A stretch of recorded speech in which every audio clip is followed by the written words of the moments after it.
வந்துட்டு film appreciation forum in association with கலை கலாச்சாரம் நம்ம வாரம் வந்துட்டு நிறைய உலக சினிமா வந்து திரையிட்டு வந்துட்டு இருக்கோம்.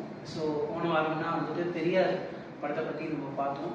ஸோ அது ரொம்ப அருமையாக எடுக்கப்பட்ட ஒரு டாக்யூ ஃபீச்சர் ஃபிலிம். ஸோ அந்த வரிசையில் இன்னைக்கு இது வந்துட்டு இந்த ஆண்டுக்கான இறுதி திரைப்படம். ஓகே, ஸோ டிசம்பர் 31 அப்படின்னு வரும்போது கரெக்டாக ஒரு கொஷின் இருந்தது, இன்னைக்கு படம் போடணுமா, நிறைய பேர் செலிப்ரேஷன் அப்படி இப்படி போயிடுவாங்களே, டிஸ்ட்ராக்ட் ஆகிடுவாங்கன்னு. பட் இவ்வளோ பேர் வந்திருக்கீங்க, அது வந்து ஒரு பெரிய அப்ரிசியேஷன். நீங்கள் ஒரு நல்ல திரைப்படம் பார்க்கணும், ஒரு நல்ல உலக சினிமா பார்க்கணும் அப்படிங்கிறது எவ்வளோ இன்ட்ரெஸ்டடாக இருக்கீங்கிறது இதில் தெரியுது. So that is a kind of progress அப்படின்னு நம்ம எடுத்துக்கலாம். ஸோ அது வரிசை இன்னைக்கு நம்ம பார்க்க போகிற ஒரு படம், இது வந்து ரொம்ப ரொம்ப முக்கியமான திரைப்படம். 1997 ஈரான்ல வெளிவந்த மஜித் மஜிதி அப்படிங்கிற ஒரு இயக்குனர் இயக்கிய சில்ட்ரன் ஆஃப் ஹெவன் அப்படிங்கிற படத்தை தான் இந்த வாரம் நம்ம பார்க்கணும். Okay, so children of heaven அப்படிங்கிற இந்த படத்தை எடுத்துக்கிட்டிங்கன்னா, இப்போ நம்ம உலக சினிமா பட்டியல் இருக்கு இல்லையா, நம்ம வரிசையாக வந்துட்டு ஒரு பைசைக்கிள் தீப் பேசுவோம், இல்லைன்னா வந்துட்டு ஒரு ரொமன் பொலான்ஸ்கி ஒரு பியானிஸ்ட் பேசுவோம், ஷிண்டர்ஸ் பேசுவோம். ஒரு ஒரு ஒரு 10-15 படம் சொல்லுவாங்க தெரியுமா. நீங்கள் உலக சினிமானா பர்சூட் ஆஃப் ஹாப்பினஸ்ன்னு சொல்லுவாங்க, லைஃப் இஸ் பியூட்டிஃபுல்னு சொல்லுவாங்க. ஒரு முக்கியமான படம் பட்டியலில் நிச்சயமா அந்த டாப் 5, அந்த பட்டியலில் டாப் 5ல வந்துட்டு இந்த படம் வரும், சில்ட்ரன் ஆஃப் ஹெவன். அப்படி என்ன சார் இந்த படத்துல அப்படின்னா, ஒரே சின்ன லைன் தான், இது ஒன்றும் பெரிய கமர்ஷியல் படம்னா கிடையாது. நம்ம லைன் சொல்லிட்டோம்னா ஐயோ படத்தோட பிசினஸ் போச்சு சொல்றதுக்கு ஒரு சின்ன லைன் தான். சொல்ல போனா இன்னும் இந்த லைன் சொன்னா இன்னும் ஆர்வம் தான் வரும் இந்த படம் பார்த்தா. அதுதான் இந்த படத்தோட ஐடியாவே. இந்த லைன் சொன்னதுக்காக இந்த படத்தோட அதுதான் இந்த படம் சொல்ல போற விஷயம். ஓகேவா? ஸோ ஒரு சின்ன விஷயம் தான், நான் சொன்ன மாதிரி ஒரு லோவர் மிடில் கிளாஸ் ஃபேமிலியில ஒரு அண்ணன் தங்கச்சி. ஓகேவா? அண்ணன் வந்துட்டு ஒரு நாள் என்ன பண்றான், ஒரு அண்ணன் எனக்கு ஒரு 10-11 வயசு இருக்கும். அவன் தங்கச்சியோட செல்ஃப் வந்துட்டு ஷூஸ் வந்துட்டு ரிப்பேர் ஆகிடும். அது இதை வந்துட்டு எடுத்துட்டு டெக்கப் போவாங்கல்ல, ஷூஸ் டெக்கப் போகும்போது என்ன ஆகும், ஒரு கடையில வெஜிடபிள் வாங்குறதுக்காக ஒரு கடைக்கு போவான். அவன் என்ன பண்ணுவான்னா, உள்ள போகும்போது செல்ஃப் எடுத்துட்டு போக முடியாது, செல்ஃபை வெளியே வச்சுட்டு உள்ள போவான். அப்போ அந்த வழியா அவர் குப்பைக்காரர் என்ன பண்ணுவாருன்னா, அந்த செல்ஃபை பார்த்தோன்னே ரொம்ப யாரோ யூஸ் பண்ணி தேய்ச்சி வெளியே போட்டுட்டாங்கன்னு சொல்லிட்டு அந்த ஷூஸை வந்துட்டு எடுத்துட்டு போயிடுவார். ஸோ அண்ணக்காரன் என்ன ஆகும், ஐயோ வந்து தேடி பார்ப்பான், பார்த்தாக்கா அந்த ஷூஸ் கிடையாது. இப்போ அந்த வீட்டுக்கு வந்து பார்த்தாக்கா அந்த தங்கச்சி ஆட ஆரம்பிச்சிடும், அது கேட்கும் எனக்கு அந்த ஷூஸ் வேணும் அப்படின்னு. அவங்க குடும்பத்தோட பொருளாதாரம் எப்படி இருக்குன்னா, அவங்க அப்பா ஏற்கனவே நிறைய கடன் வாங்கி வச்சிருந்தாரு, குடும்பம் போடுறதே ரொம்ப கஷ்டமான ஒரு சூழ்நிலையில தங்கச்சிக்கு வந்துட்டு ஒரு ஷூஸ் வாங்கி கொடுக்கறதுக்கான பொருளாதாரம் அவ்வளவு பெருசா இல்லை குடும்பத்துக்கு. கேட்டா வாங்கி கொடுத்துருவாரு அவங்க அப்பா, இப்படியே கடன் உடனே வாங்கி கொடுத்துருவாரு. ஆனா இந்த அண்ணனுக்கும் தங்கச்சிக்கும் இருக்கக்கூடிய மெச்சூரிட்டி என்னன்னா, குழந்தைங்க தான், ஆனா மெச்சூரிட்டி என்னன்னா, நம்ம அப்பா ஏற்கனவே கஷ்டப்படுறாரு, அவரை நம்ம மேற்கொண்டு கஷ்டப்படுத்த வேண்டாம். அதனால நான் தானே தொலைச்சேன், அண்ணன் சொல்றான், நான் தானே தொலைச்சேன் ஒரு ஐடியா, நான் வந்துட்டு என்னோட ஷூஸை நீ யூஸ் பண்ணிக்கோ, காலையில ஸ்கூலுக்கு போகும்போது நீ போட்டுட்டு போயிடு, அதை எடுத்துட்டு வா, மதியமா நான் வந்துட்டு போட்டுட்டு போய்க்கிறேன் அப்படின்னு சொல்லிட்டு அந்த ஒரு அட்ஜஸ்ட்மெண்ட்ல அண்ணனும் தங்கச்சியும் ஒரே ஷூஸை யூஸ் பண்ணுவாங்க. இந்த அண்ணனால இந்த தங்கச்சிக்கு ஒரு ஷூ வாங்கி கொடுக்க முடிஞ்சதா முடியலையாங்கிறதுதான் இந்த சில்ட்ரன் ஆஃப் ஹெவன் படத்தோட கதை. ரொம்ப ரொம்ப முக்கியமான படம், எல்லாருமே கண்டிப்பா இதை என்ஜாய் பண்ணுவீங்க. ஸோ இந்த ஆண்டுக்கான ஒரு கடைசி திரையிடலா இதை பார்க்கும்போது மிக முக்கியமான திரைப்படமா பார்க்கணும் போது இந்த சில்ட்ரன் ஆஃப் ஹெவன் நம்ம தேர்ந்தெடுத்திருக்கோம். கண்டிப்பா எல்லாரும் பார்த்து ரசிப்போம். முடிச்சதுக்கப்புறம் இதுக்கான ஒரு அப்ரிசியேஷன் கண்டக்ட் பண்ணுவோம், டிஸ்கஷன் பண்ணலாம். தேங்க்யூ.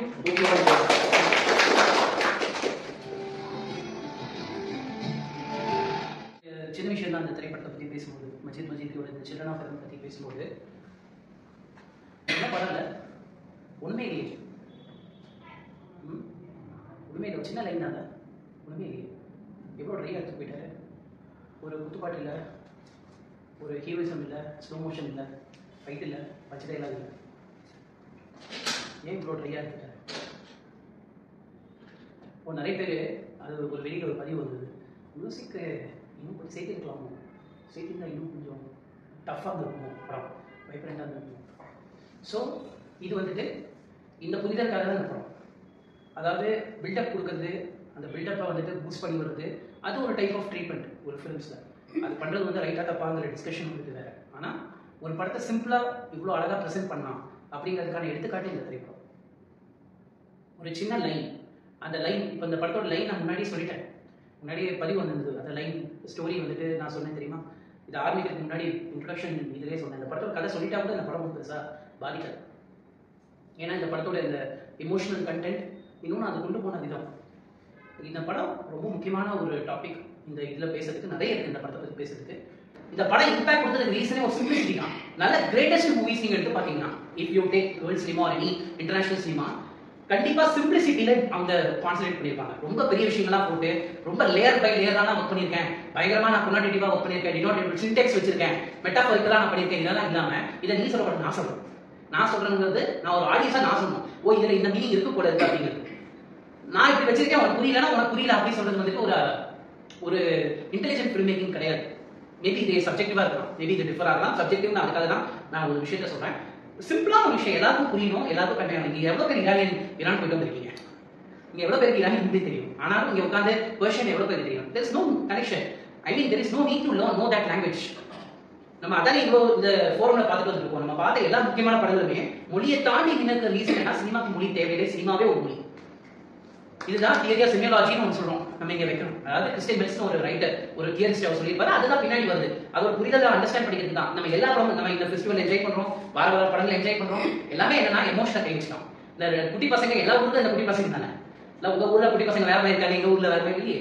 அந்த எமோஷனை கரெக்டா பிடிச்சி மீட்டர் பண்ணி போனாங்க. இன்னொன்னு டெக்னிக்கலா ஒரு விஷயம் இருக்கு, ரொம்ப ஷார்ட்ஸை கட் பண்ணி அந்த ஒரு கட்டு கொடுக்கறதுக்குல நிறைய போனவங்க கூட யாரும் கேட்டாங்க, எடிட்டிங்ல சார் எனக்கு ஒரு டவுட் இருக்கு, இப்போ நிறைய கட்ஸ் கொடுத்தா தப்பா சார், நம்ம தமிழ் படத்தை நிறைய கட்ஸ் வரல, ஆனாலும் சில படம் கட்ஸ் இருந்தாலும் நம்ம என்ஜாய் பண்றோம்னா, அதுக்கு ஒரு பெஸ்ட் எக்ஸாம்பிள் என்னன்னா உங்க கண்ணு தான். கட்ஸ் வைக்கணும், அதிகமா வைக்கணும், கம்மியா வைக்கணும்ன்றது இல்ல, உங்க கண்ணை எதுக்கு ரெசிஸ்ட் பண்றதுன்னு ஒண்ணு இருக்கு. நீங்க ஒரு விஷயத்தை நான் கரெக்டாக சொல்லிட்டே போயிட்டே இருக்கணும், உங்களை கான்சன்ட்ரேட் பண்ண முடியுமா? ஒன்றும் இல்லை, ஒரு எக்ஸாம்பிள் காட்டுறேன். நான் கை இது நான் ஆல்ரெடி கண்டிருக்கேன் நினைக்கிறேன். நான் இப்படி கையை காட்டுறேன், கையை பாருங்க, இந்த கையை பார்க்கும்போது மூவ்மெண்ட்டை மட்டும் பாருங்க. ஓகே,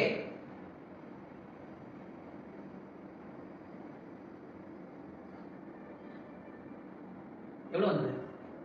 எவ்வளவு வாட்டி கையை எடுக்கிறீங்க? சும்மா சொல்லுங்க, ட்ரை பண்ணுங்க. 9 டைம்ஸ். ஓகே, இப்போ இன்னும் பாருங்க.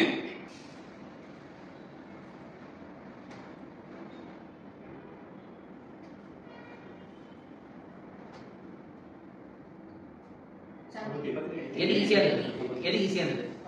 அதுதான் ஈஸியா இருந்தது. என்ன நீங்க அட்டென்ஷன் கொடுத்தீங்க, உங்க கண்ணு பாக்குது, அது ஒரு சயின்ஸ் இருக்கு. உங்க கண்ணு ஒரு விஷயத்தை பாக்குது, கண்ணு is giving communication to brain. எல்லாம் செகண்ட்ஸ்ல வருது, பிரெயின் கம்யூனிகேட் பண்ணுது. நீங்க என்ன மில்லி செகண்ட்ஸ் கம்யூனிகேட் பண்ணுது. இதான் பெர்சிஸ்டன்ஸ் ஆஃப் விஷன் சொல்லுவோம். நம்ம பெர்சிஸ்டன்ஸ் ஆஃப் விஷன் நம்ம பார்க்கணும்ல, ஒன்றும் இல்லை, நீங்க வெளிச்சத்தை பாருங்க, வெளிச்சத்தை பார்த்து பாத்தீங்கன்னா வெளிச்சத்தோட அந்த ஸ்டே கொஞ்சம் நேரத்தில் இருக்கும். பெர்சிஸ்டன்ஸ் ஆஃப் விஷன் அதுதான் ஒரு கான்செப்ட். அப்போ நமக்கு இயல்பாவே எடிட்டிங் என்ன சொல்லுவதுன்னா, அது இப்படிதான் பண்ணணும்னு இல்லை.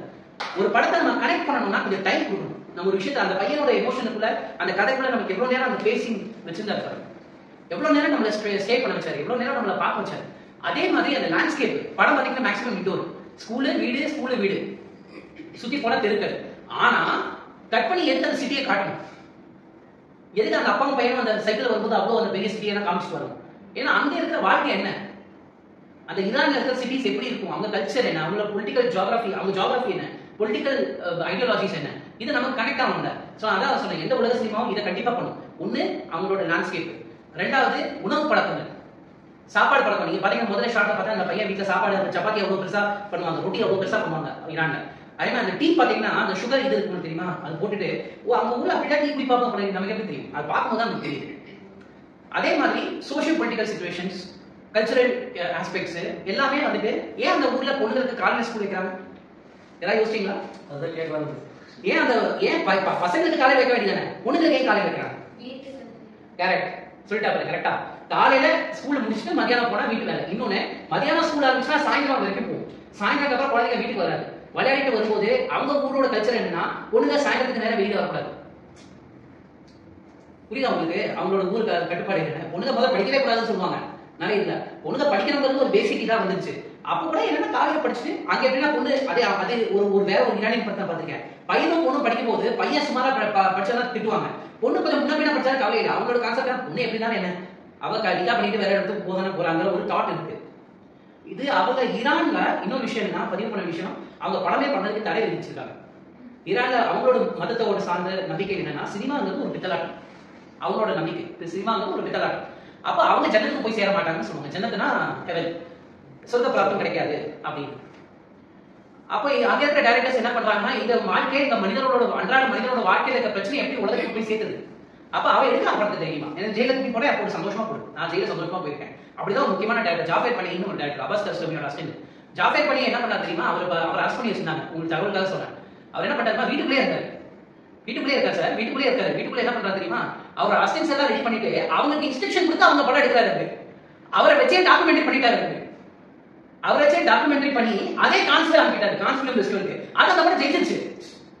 இதான் கவர்மெண்ட் போய் பார்க்கறாங்க, எப்படியா நம்ம வீட்டுக்குள்ளதான் அரெஸ்ட் பண்ணி வச்சிருக்கோம், நீ என்ன அரெஸ்ட் பண்ணி வைக்கலாம், என் சுதந்திரத்தை உன்னால என்ன பண்ண முடியும், என் கிரியேட்டிவிட்டி உன்னால எப்படி அரெஸ்ட் பண்ணி வைக்க முடியும். நான் ஒரு கிரியேட்டர், நீ என்ன வீட்டுக்குள்ள உட்கார வச்சு நான் செல்வக்குள்ள வச்சா நான் படம் எடுத்துருவேன்.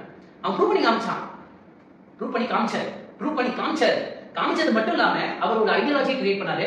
இப்போ கொஞ்சம் ரெகுலர் ஆகிட்டு இருக்காங்க. ஆனா கண்டிஷன்ஸ் போடுறாங்க. ஈனாடோட ரொம்ப முக்கியமான ரகசியங்கள் வெளியே சொல்லக்கூடாது. ஆனா அவங்களோட மெயின் நோக்கமே என்னன்னா, எங்க படத்தை பார்த்து கைத்தட்டுங்கிறதுனால எங்களுக்கு ஏதாவது நல்லது பண்ணும், உலக அளவுல எங்களுக்கு ஏதாவது கான்ட்ரிபியூட் பண்ணுங்க, எங்களோட பெண்களுக்கு ஒரு விடுதலை கொடுங்க, பெண்களுக்கு வசதிகள் ஏற்படுத்தி கொடுங்க, எங்களோட எக்கனாமிக்கல் குரோத்தை கன்சிடர் பண்ணுங்க அப்படிங்கிறது தான் அவங்களோட எண்ணம். அதனால ஈரானியன் படங்கள் அதிகமாக லவ் ஸ்டோரி நீங்க பார்க்க மாட்டீங்க. மரத்துக்கு பின்னாடி கை தொட்டி ஆடுற இந்த பாடல்கள் பார்க்க மாட்டீங்க. இவங்க ஒரு பக்கம்னா கொரியா வேற கலர். கொரியாவில் வந்து சவுத் கொரியா வெரி லிபரல், நம்ம இந்தியா மாதிரி டெமோக்ராட்டிக் கண்ட்ரி. அங்க ஜாலியா பாருங்க. ஈரானை வந்து பார்த்துட்டு வந்தீங்கன்னா இப்படி எல்லாம் கூட கஷ்டப்படணுமாங்கிறது சூழ்நிலையில அவன் படம் எடுக்கிறான் பாருங்க. அங்கதான் ஜெயிக்கிறான். அவன் ஹியூமன் வேல்யூஸ் அவனை பொறுத்த வரைக்கும் கான்ஃபிளிக்ட்ங்கிறது ஒரு பெரிய வில்லன் தான் தேவையில்லை. அந்த மனுஷனை சந்திக்கிற சமுதாயம் இருக்குல்ல, அதுதான் இல்லை. அவன் உள்ள இருந்து கதை எடுப்பான், நம்ம வாழ்க்கையில இருந்து ஒரு கதை எடுப்பான். இதுதான் இந்த இரானியன் ஃபிலிம்ஸோட மிகப்பெரிய ஒரு இம்பாக்ட் சொசைட்டில. அதான் நிறைய பேருக்கு அது எதாவது கிட்டே இருக்கிறதுனால நிறைய பேருக்கு அந்த படங்கள் பிடிக்குது. அது வந்து மிகப்பெரிய அளவில் ஜெயிச்சது நிறைய படங்கள். அது நம்ம டேஸ்ட் ஆஃப் செரி தான் பார்த்தோம். டேஸ்ட் ஆஃப் செரி மாதிரி படங்கள் ஜெயிச்சதுக்கும் ஒரு முக்கியமான பங்கு என்ன இருக்குன்னா, அவங்க நிறைய எக்ஸ்பெரிமெண்ட் பண்றாங்க. அந்த கவர்மெண்ட்டும் அதுக்கு வந்துட்டு நிறைய பண்றாங்க. முக்கியமான கூடுதல் பதிவு என்னன்னா, அங்க ஃபிலிம் ஃபெஸ்டிவலை வந்துட்டு கொஞ்சம் பாக்குறாங்க. இங்க நம்ம இதுல ஃபிலிம் ஃபெஸ்டிவல் வந்து ரொம்ப கமர்ஷியலைஸ் ஆயிருக்கு. எவ்வளவு பேர் ஒத்துக்கிறீங்கன்னு தெரியல. கமர்ஷியல் படம் நீங்க மெயின் ஸ்ட்ரீம்ல அனுப்புற படத்தை எதுக்கு நீங்க ஃபெஸ்டிவல் அனுப்புறீங்க? நீங்க மெயின் ஸ்ட்ரீம்ல ஏற்கனவே பாப்புலாரிட்டி வாங்கின ஒரு படத்தை நீங்க ஒரு ஃபெஸ்டிவலுக்கு அனுப்பிட்டு நீங்க அங்கேயே அவார்ட் வாங்கிட்டு போயிட்டு அப்போ ஃபெஸ்டிவல் பண்ற டைரக்டருக்கு என்ன அர்த்தம்? நான் எந்த படத்துல குறிப்பிட்டு பேச சொல்றேன். கண்டிப்பா ஃபெஸ்டிவலுக்கு நீ ஒரு பெரிய டைரக்டர், உன் படம் இவ்வளவு வசூலாகவும் தெரியும், அப்ப அது ஃபெஸ்டிவலுக்கு இப்படிதான் இருக்கும்னு ஒரு கிராமர் இருக்கு. அது அவங்க சில பேர் இப்ப ஈரான் வேற நிறைய கண்ட்ரிஸ் அதை ஃபாலோ பண்றாங்க, அதுக்கு ஒரு சப்போர்ட் கொடுக்குறாங்க. அதனால நீங்க நிறைய சர்வதேச திரைப்படங்கள்லாம் பாத்தீங்கன்னா நிறைய பேர் சேர்ந்து கிரௌட் ஃபண்ட் பண்ணிப்பாங்க. இங்கே நிறைய பேருக்கு இன்ட்ரெஸ்ட் இருக்கும் ஒரு யதார்த்தமான படம் பண்ணணும்னு. அதை தூக்கிட்டு போய் நீங்க ஒரு மெயின் ஸ்ட்ரீம்ல ப்ரொடியூசர் அப்ரோச் பண்ணும்போது கொடுக்க மாட்டாங்க. அவங்க என்ன சொல்லுவாங்கன்னா, நீங்க இது செட் ஆகாது, மார்க்கெட்டுக்கு செட் ஆகாதுன்னு சொல்லுவாங்க. இதுக்கு பின்னாடி இருக்க இன்னொரு அரசியல் இருக்கு. அதை நம்ம பார்த்தோம்னா, கவனிச்சு பார்த்தோம்னா, இந்த மாதிரி படத்தை நம்ம இன்ஸ்பயர் ஆகி வரும்போது இதுக்கான இன்னொரு பிளாட்ஃபார்ம் என்னன்னா, இதுக்கு ஒரு சொசைட்டி கிரியேட் ஆகும். இந்த எஜுகேஷன் கவர்மெண்ட் எடுக்கும். என்எஃப்டிசின்னு ஒன்று இருக்கு, எவ்வளவு பேருக்கு தெரியும்? என்எஃப்டிசினா என்னது? National film development corporation. National film development கார்பரேஷனோட கான்டெக்ட் என்னன்னா, அவங்க ஆல்டர்னேட்டிவ் சினிமாவுக்கு சப்போர்ட் கொடுக்குறாங்க. இந்த மாதிரி நிறைய படங்கள் வருது இல்லையா? ஊழாங்கல்லாம் வந்துச்சு இல்லையா? ஊழாங்களே அவங்க பண்ணல. ஊழாங்கல் மாதிரி படங்களோ இல்ல சேத்துமான் மாதிரி படங்களோ அது வந்து ரொம்ப லோவஸ்ட் பட்ஜெட் எடுக்கப்பட்ட படங்கள். அந்த படங்களுக்கு ஆதரவு கொடுத்து அது வந்து ஒரு பெரிய அதுல ஒரு பொலிட்டிக்கல் இன்ஃபுளுன்ஸ் இருக்கும். ஆனா பெரிய பொலிட்டிக்கல் டிராமா கிடையாது. நீங்க ஒரு அசுரன் மாதிரியோ இல்ல நீங்க வந்துட்டு ஒரு என்ன சொல்லுவாங்க, ஒரு மெட்ராஸ் மாதிரியோ ஒரு கடத்துல வராது. அந்த அளவுக்கு அவங்க பட்ஜெட் கிடையாது. மெட்ராஸ்க்கு எவ்வளவு பட்ஜெட் வருதுன்னா கார்த்திகை ஒருத்தர் உள்ள வராது, அதனால அந்த பட்ஜெட் வருது. அப்போ ஆனா அவங்க சொல்ற விஷயத்தை நேர்கோட்டோட சொல்றாங்கல்ல, சில நல்ல இயக்குநர்கள் நல்ல கண்டென்ட் கொடுக்கணும் இயக்குநருக்கு சப்போர்ட் பண்ணும். அன்பார்ச்சுனேட்லி என்எஃப்டிசி சவுத்ல எஸ்பெஷலி தமிழ்நாட்டுல அப்படியே உட்கார்ந்து ஃபிளாட். நிறைய பேருக்கே தெரியாது என்எஃப்டிசினா என்ன, இங்க ஒரு இயங்கிட்டு இருக்குன்னே தெரியாது. சோ அதுவும் ஒரு பதிவு ஏன் போடுறேன்னா, இந்த மாதிரி படங்கள் பார்த்தா மட்டும் போறாது, இங்க நிறைய பேருக்கு அந்த யதார்த்தமான படங்கள் எடுக்கணுங்கிற ஆசை வந்துச்சுன்னா அதுக்கு சப்போர்ட்டும் கிரியேட் ஆகும். அந்த சப்போர்ட்டுக்கு தான் முக்கியம் நம்ம ஓடணும். அதாவது நாளைக்கு ஒருத்தர் நல்ல படம் எடுக்கணும்னா அதுக்கான ஃபெசிலிட்டிஸ் அங்கே பண்ணி தரோம். அதுவும் வந்துட்டு ஒரு கூடுதலாக இதோட செய்தி பார்க்க வேண்டியது. ஸோ படத்தை மட்டுமே பார்க்காம நான் ஏன் இதெல்லாம் சொல்றேன்னா, இந்த இயர் எண்ட் ஆல்மோஸ்ட் ஆக போகுது. அடுத்த வருஷத்துக்கு நிறைய டேரக்டா வருவாங்க. நிறைய பேரோட கதைகள் இருக்கும். நிறைய பேர்கிட்ட ஒரு மெயின் ஸ்ட்ரீம் அணுகணுங்கிறது மட்டும் சினிமா கிடையாதுன்னு நான் சொல்றேன். மெயின் ஸ்ட்ரீம்ல படம் பண்றது மட்டும்தான் சினிமாங்கிறது ஒரு தவறான ஒரு எஜுகேஷன் நமக்கு கொடுக்கப்பட்டிருக்கு. மெயின் ஸ்ட்ரீம்ல இருக்கிற படங்கள் வந்துட்டு அது ஒரு டைப் ஆஃப் சினிமா, அது மட்டுமே சினிமாங்கிறது அதை வந்துட்டு ஆதரிக்க கூடாதுங்கிறது தான் என்னோட தனிப்பட்ட பாயிண்ட். மேற்கொண்டு நீங்க சொல்லலாம், உங்களுக்கு என்ன தோணுச்சு சார்? உங்களுக்கு என்ன தோணுச்சு படம் பார்த்துட்டு? ஆமா, இந்த படம் வந்து நான் 20 வருஷத்துக்கு முன்னாடி பார்த்தேன். சூப்பர். இந்த படம் ஆக்சுவலி நான் வந்து சினிமா படம் வரதுக்கு முன்னாடி எனக்கு சில படங்கள் வந்து எழுதி கொடுக்கப்பட்டேன். இந்த படம் தான் பார்த்துட்டு டைரக்ஷன் டிபார்ட்மெண்ட் 21 வந்து நான் ஒரு படம் பண்ணி ரிலீஸ் பண்ணிட்டேன். இப்போ இங்கே வந்தது காரணம் இங்கே நிறைய மெசேஜ் வரும். பட் சில்ட்ரன்ஸ் ஆஃப் கேரளா நான் அப்போ பார்த்தப்போ ஒரு ஃபீல் இருந்துச்சு, அதே ஃபீல் இப்போ கொடுக்குதா அப்படின்ற மாதிரி பார்த்தேன். அப்போ வந்து அன்மிச்சூர் சினிமானா எனக்கு தெரியாத ஒரு காலம் தான். இப்போ படம் பண்ண ஒரு இயக்குனர் இப்போ எப்படி இருக்கு, நம்மளுடைய ஃபீல் எப்படி இருக்கு அப்படி பார்க்குறது அதனால ஓப்பனிங்கே சொன்ன சப்ஜெக்ட் சொல்லுவேன். ஏன்னா நான் பார்த்ததுனால எனக்கு உள்ளெல்லாம் போக முடியல. எனக்கு இப்போ டெக்னீஷியனாக நான் வந்து கவனிச்சேன் தவிர சப்ஜெக்ட் தெரிஞ்சதுனால எனக்கு உள்ள போக முடியல. பட் தங்கம் வைக்கிட்டு தங்கம் தான் அதில் நீங்கள் அந்த மாதிரி இது இந்த படம் மட்டும் இல்லை, இன்னும் நிறைய இருக்குது. அதில் வந்து the bicycle, ten commandments, city of God, இன்னும் நிறைய இருக்குது. சொல்லப்பட்ட படங்கள் நிறையா அதில் வந்து இது மட்டும் இல்லாமல் நம்ம இன்னும் பார்க்க மறுக்கிற இல்லை பார்க்க முடியாத படங்கள் தமிழ்லேயே இருக்குது.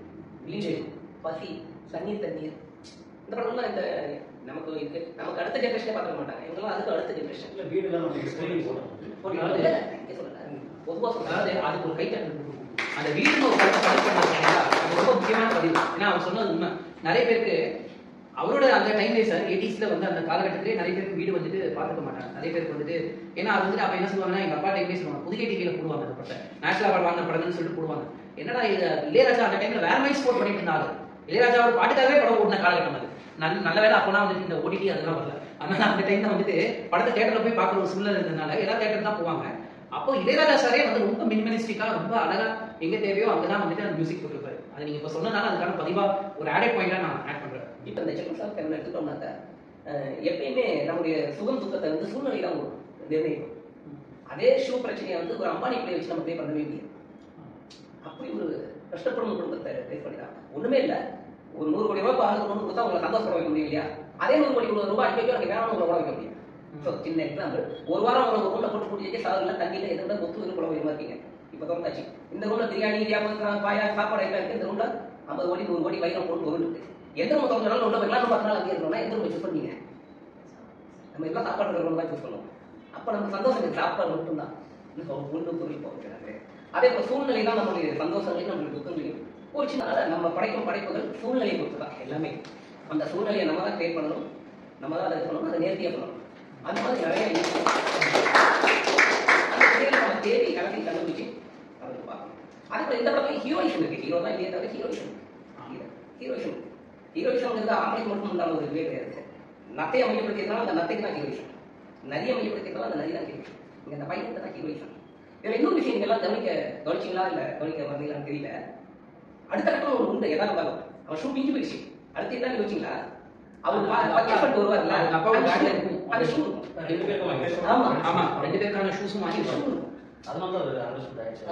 இதுல நல்ல ஒரு படம் என்னன்னா இதான் இயற்கை ஒரு கொடுத்தாரு, நிம்மதியை கொடுத்தாரு.